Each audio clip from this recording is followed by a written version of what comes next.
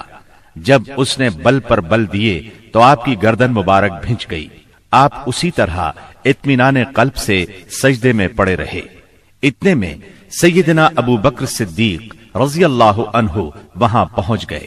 انہوں نے دھکے دے کر عقبہ بن ابی معیط کو ہٹایا اور ان سے فرمایا، أتقتلون رجلا أن يقول ربي الله وقد جاءكم بالبينات؟ کیا تم ایک ایسے شخص کو مارتے ہو اور صرف اس جرم میں کہ وہ کہتا ہے میرا پروردگار اللہ ہے، اور وہ تمہارے پاس روشن دلائل لے کر آیا ہے۔ ان کے ایسا کہنے پر چند شریر سیدنا صدیق اکبر رضی اللہ عنہ پر ٹوٹ پڑے اور انہیں خوب زد و کوب کیا۔ انہی واقعات پر سورہ علق کی آیات 6 تا 19 نازل ہوئیں، اور اسی سورت کی پہلی 5 آیات نازل ہونے کے بعد سب سے پہلے اسلام کا اظہار نبی کریم صلی اللہ علیہ وسلم نے نماز ہی سے کیا تھا، اور کفار سے آپ کی مٹ بھیڑ کا آغاز بھی حرم میں آپ کے نماز پڑھنے سے ہوا تھا۔ آیات یہ ہیں،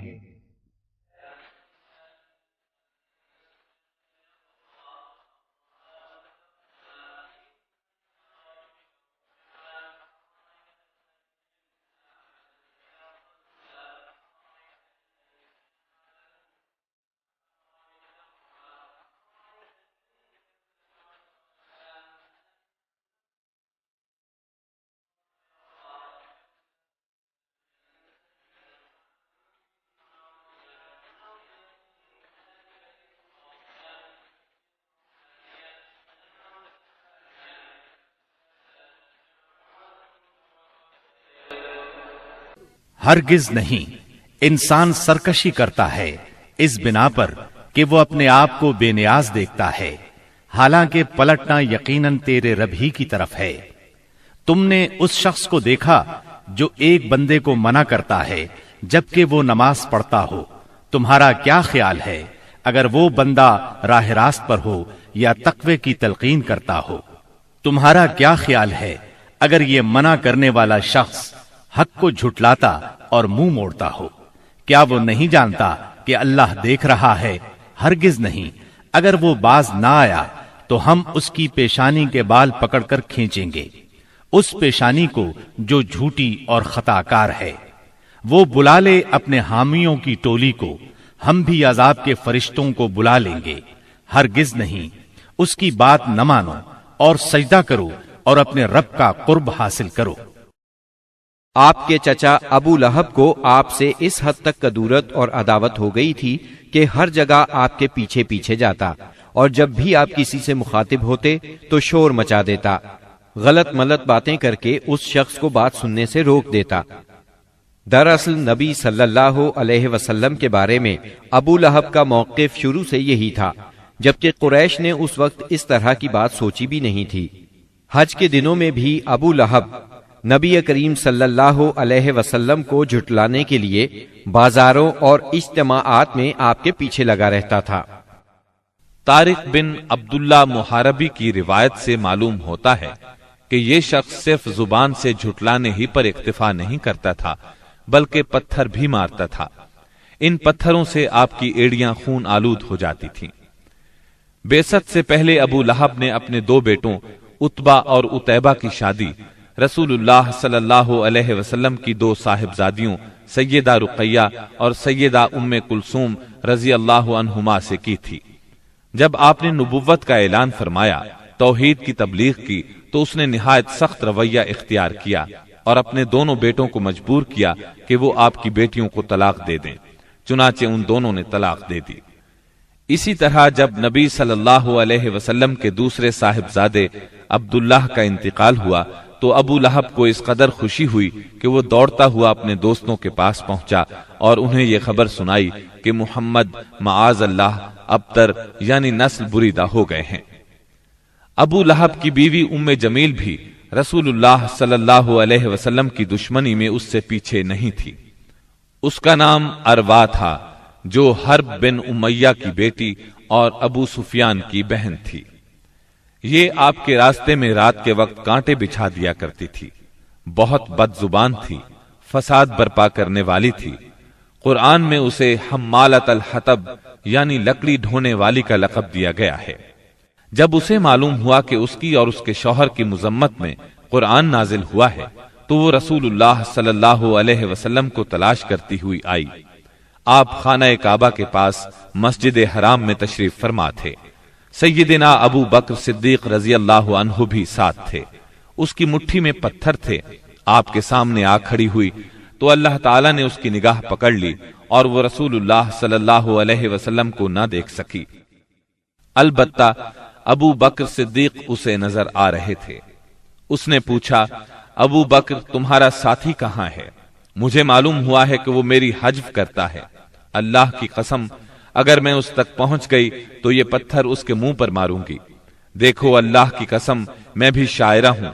یہ کہہ کر اس نے شعر پڑھا، مزممن عصینا وامرہ ابینا ودینہ قلینا۔ ہم نے مزمم کی نافرمانی کی، اس کے امر کو تسلیم نہ کیا اور اس کے دین کو نفرت اور حقارت سے چھوڑ دیا۔ اس کے بعد وہ واپس چلی گئی۔ سیدنا ابو بکر صدیق رضی اللہ عنہ نے عرض کیا، اے اللہ کے رسول، کیا اس نے آپ کو دیکھا نہیں؟ آپ نے فرمایا، نہیں، اس نے مجھے نہیں دیکھا، اللہ نے اس کی نگاہ پکڑ لی تھی۔ بہرحال نبی صلی اللہ علیہ وسلم اپنی تبلیغ میں لگے رہے، مجمعوں اور محفلوں میں پہنچ کر اسلام کا پیغام دیتے رہے۔ آپ کتاب اللہ کی آیات پڑھتے اور سابقہ رسولوں نے جو پیغام دیا تھا وہی پیغام لوگوں کو سناتے۔ آپ فرماتے، یا قوم اعبدوا اللہ ما لکم من الہ غیرہ۔ اے میری قوم کے لوگو، اللہ کی عبادت کرو، اس کے سوا تمہارا کوئی معبود نہیں۔ اس کے ساتھ ہی آپ نے لوگوں کے سامنے کھلم کھلا اللہ کی عبادت شروع کر دی۔ چنانچہ آپ دن دہاڑے سارے لوگوں کے سامنے کعبہ کے صحن میں نماز پڑھتے۔ آپ کی تبلیغ آہستہ آہستہ کامیاب ہوتی چلی گئی۔ قریش اس پوری صورتحال کو تشویش کی نظر سے دیکھ رہے تھے۔ ابھی تھوڑا عرصہ گزرا تھا کہ حج کا موسم آ گیا۔ کفار حاجیوں کے سلسلے میں پریشان ہو گئے۔ چنانچہ ان کی ایک جماعت ولید بن مغیرہ کے پاس آئی۔ یہ ان میں عمر رسیدہ اور مرتبے والا آدمی تھا۔ اس نے کہا، دیکھو حج کا موسم آ گیا ہے، اب ہر طرف سے لوگ تمہارے پاس آئیں گے اور وہ ان صاحب کا معاملہ سن ہی چکے ہیں، لہٰذا کوئی ایک رائے طے کر لو اور مختلف باتیں نہ کہنا، ورنہ ایک دوسرے کو جھٹلا بیٹھو گے۔ لوگوں نے کہا، تب پھر آپ ہی بتائیں ہمیں کیا کرنا چاہیے، کیا کہنا چاہیے؟ اس نے کہا، نہیں بلکہ تم کہو میں سنوں گا۔ لوگوں نے کہا، اچھا تو ہم ان سے کہیں گے یہ کاہن ہے۔ یہ سن کر ولید بن مغیرہ نے جواب دیا، وہ کاہن نہیں ہے، ہم نے کاہنوں کو دیکھا ہے، اس میں نہ ان جیسی گنگناہٹ ہے نہ تک بندی۔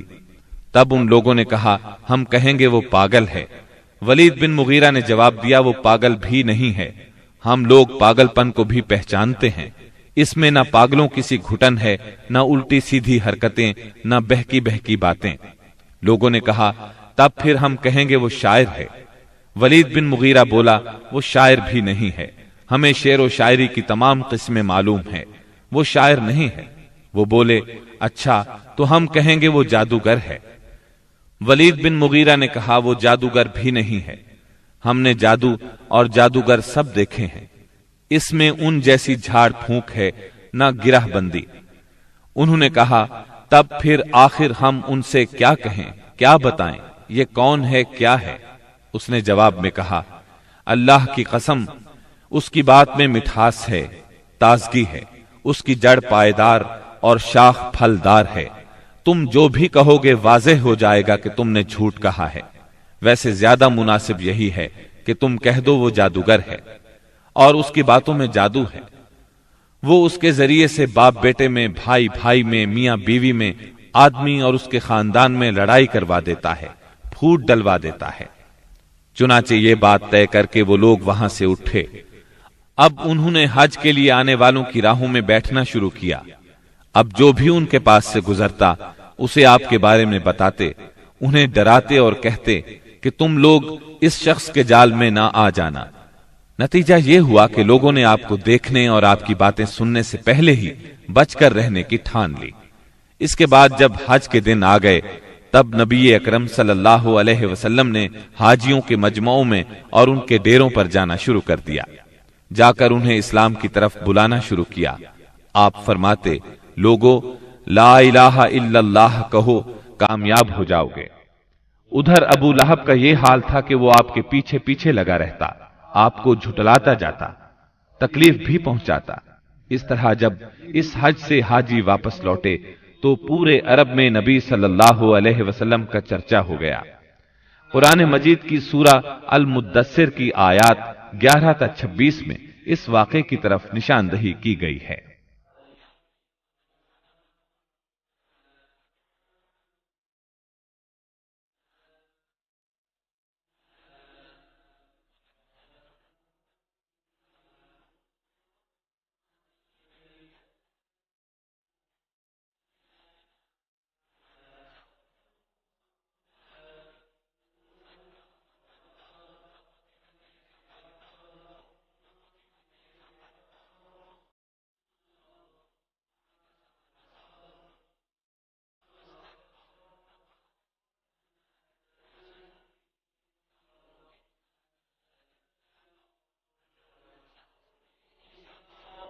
چھوڑ دو مجھے اور اس شخص کو جسے میں نے اکیلا پیدا کیا، بہت سا مال اسے دیا، اس کے ساتھ ساتھ حاضر رہنے والے بیٹے دیے اور اس کے لیے ریاست کی راہ ہموار کی۔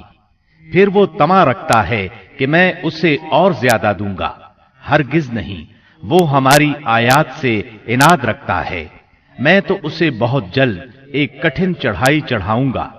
اس نے سوچا اور کچھ بات بنانے کی کوشش کی تو رب کی مار اس پر۔ اس نے کیسی بات بنانے کی کوشش کی؟ ہاں، رب کی مار اس پر۔ اس نے کیسی بات بنانے کی کوشش کی؟ پھر لوگوں کی طرف دیکھا، پھر پیشانی سکیڑی اور منہ بنایا، پھر پلٹا اور تکبر میں پڑ گیا۔ آخر کار بولا کہ یہ کچھ نہیں ہے مگر ایک جادو جو پہلے سے چلا آ رہا ہے۔ یہ تو ایک انسانی کلام ہے، بہت جلد میں اسے دوزخ میں پھینک دوں گا۔ اسلام کی اشاعت بڑھ رہی تھی، لیکن اس کے ساتھ ساتھ قریش کا ظلم و ستم بھی شدید سے شدید تر ہوتا جا رہا تھا۔ پھر آپ ایک مخلص صحابی ارقم بن ابی ارقم رضی اللہ عنہ کے گھر میں تبلیغ کا کام کرنے لگے، یعنی وہ گھر آپ کی تبلیغ کا مرکز ٹھہرا۔ مسلمانوں کو اسلامی تحریک کے سب سے پہلے مرکز دار ارقم کا علم تھا۔ چنانچہ کوئی اجنبی شخص مسلمان ہونے کے لیے آتا تو اہل اسلام اسے بھی دار ارقم پہنچا دیا کرتے تھے۔